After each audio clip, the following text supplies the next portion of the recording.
I wish I had $1 for every article on duck decoys that I've ever read. You know, there's so many things about decoys that a lot of people don't understand.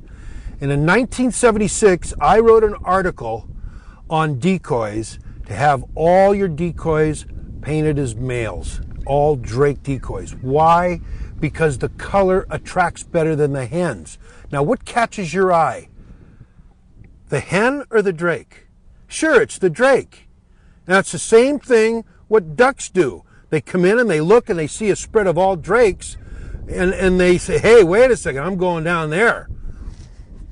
The other thing about decoys, never put your decoys any farther than 25 yards away from your blind.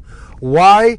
Because the birds skirt your decoys. Sure, a lot of times they come over the top of them, but when they, during the season, as the season progresses, they like to skirt the decoy spread. So if you have them out 40 yards, you're going to get the 50 to 60 yard shot, and you don't want to do that.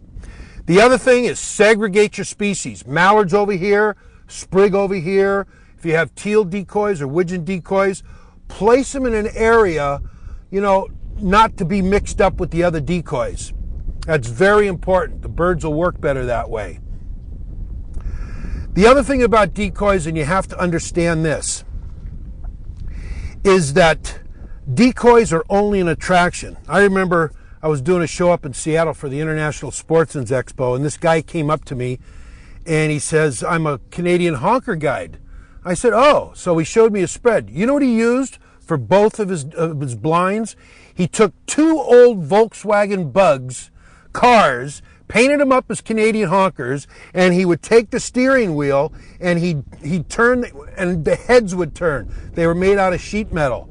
And it was very effective. Then he had the great big 747s, but he said the Canadian honkers looked at them and just went crazy for those decoys.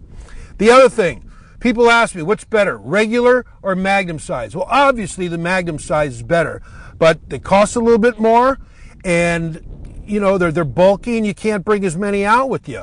But one thing I want to show you too on sprig decoys is this right here. Now you see this is a factory paint job right here. Okay?